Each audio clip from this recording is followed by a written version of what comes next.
Hello दोस्तों, स्वागत है आपका मेरे चैनल एनवी एकेडमी पर। मैं जावेद हुसैन लेके आया हूँ 1857 की क्रांति के 100 महत्वपूर्ण क्वेश्चंस की सीरीज, जिसमें से पार्ट 1 में 35 क्वेश्चन मैं करवा चुका हूँ और ये पार्ट 2 है। इसमें 36 से हम क्वेश्चन देखेंगे। चलिए चलते हैं, अपने वीडियो को स्टार्ट करते हैं। पहला क्वेश्चन है आपका, 1857 के स्वतंत्रता संग्राम में सर्वाधिक सहायता करने वाला राजवंश कौन था? यानी कि अंग्रेजों की सहायता किसने की थी 1857 की क्रांति में?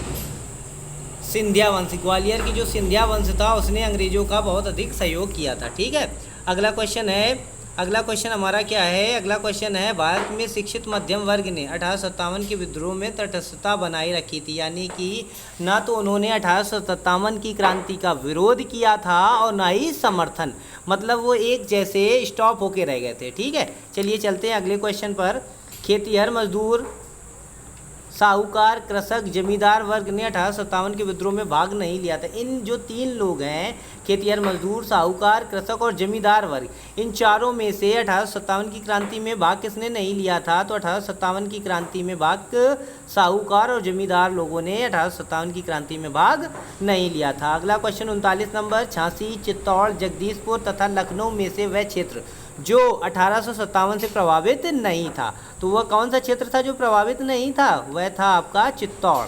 ठीक, चलिए चलते हैं अगले क्वेश्चन पर। बिहार के दानापुर, पटना, आरा, मुजफ्फरपुर, मुंगेर में से 1857 से अप्रभावित भाग कौन सा था? मुंगेर में 1857 की क्रांति नहीं पहुंची थी। ठीक है, चलिए चलते हैं अगले क्वेश्चन यानी कि 41 नंबर क्वेश्चन पर। 41 नंबर क्वेश्चन हमारा है, 1857 के विद्रोह के समय भारत के गवर्नर जनरल कौन थे? तो गवर्नर जनरल थे हमारे लॉर्ड कैनिंग। ये क्वेश्चन याद रखिएगा, बहुत पूछा जाता है।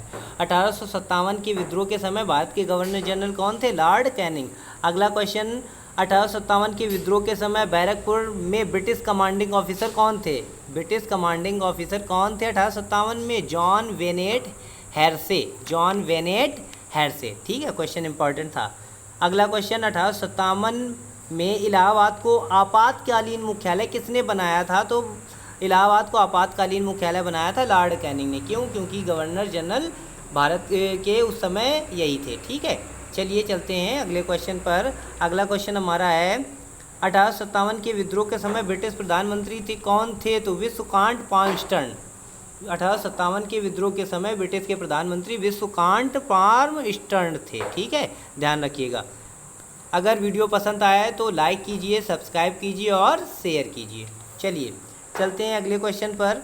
1857 का विद्रोह मुख्यतः असफल रहा। वजह क्या थी? किसी सामान्य योजना का न होना। यानी कि जो 1857 की क्रांति हुई थी उसमें कोई निश्चित योजना नहीं बनाई थी, डायरेक्ट क्रांति होने लगी थी। ठीक है, और दूसरा केंद्रीय संगठन की कमी भी रही थी। ठीक, चलिए चलते हैं अपने अगले क्वेश्चन पर। 1857 का प्रथम स्वतंत्रता संग्राम असफल हुआ था। ऊपर वाला क्वेश्चन ही है, बस उसमें थोड़ा सा घुमाकर पूछा गया है।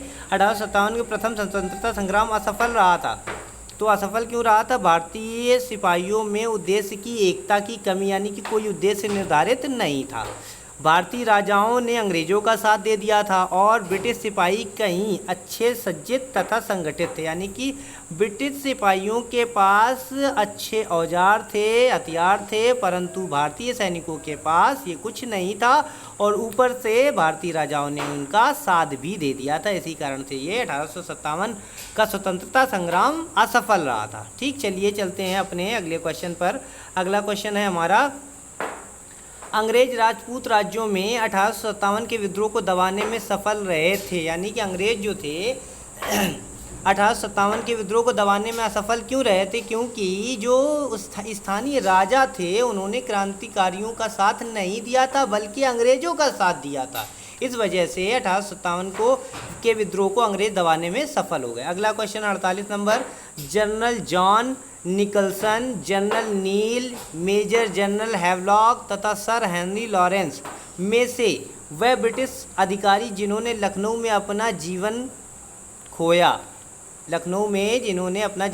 इन चार, general John Nicholson, general Neil, major general Havelock और सर हेनरी लॉरेंस ने लखनऊ में किसकी मृत्यु हुई? तो लखनऊ में मृत्यु किसकी हुई थी?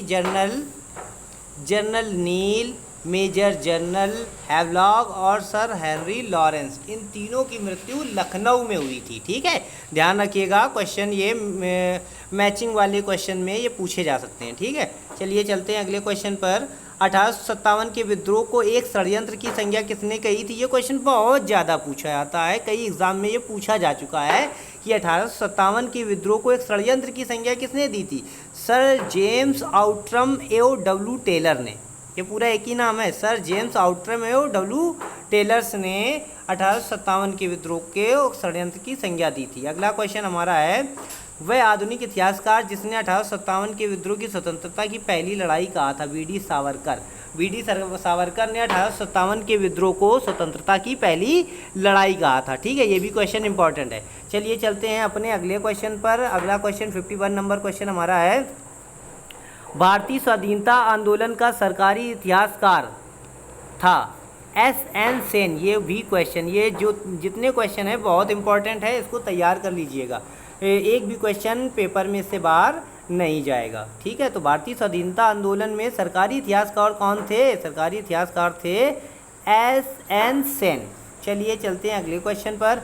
भारतीय भाषा में 1857 में विप्लव के कारणों पर लिखने वाला प्रथम भारतीय कौन था? सर सैयद अहमद खां। सर सैयद अहमद खां जो थे विप्लव के कारणों पर लिखने वाले प्रथम भारतीय थे। अगला क्वेश्चन, तथाकथित प्रथम राष्ट्रीय स्वतंत्रता संग्राम न प्रथम, न राष्ट्रीय और न स्वतंत्रता संग्राम था। यह कथन किसका है?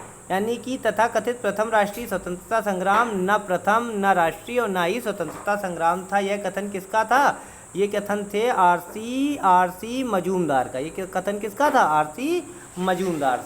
ठीक, चलिए चलते हैं अगले क्वेश्चन पर। 1857 की क्रांति के बारे में सही अवधारणा है? आंसर है, इसने भारत में ईस्ट इंडिया कंपनी के शासन की प्रणाली की मृत प्राय बना दिया था। यानी कि ईस्ट इंडिया कंपनी 1857 की क्रांति से बिल्कुल मृत प्राय हो गई थी, मर सी गई थी। यानी कि वो जो ब्रिटिश ईस्ट इंडिया कंपनी के शासक थे वो घबरा गए थे। ठीक है, तो ध्यान रखिएगा, ये क्वेश्चन ज़्यादा इंपॉर्टेंट नहीं, फिर भी ध्यान रखिएगा। चलिए चलते हैं अपने अगले क्वेश्चन पर। अगला क्वेश्चन हमारा क्या है?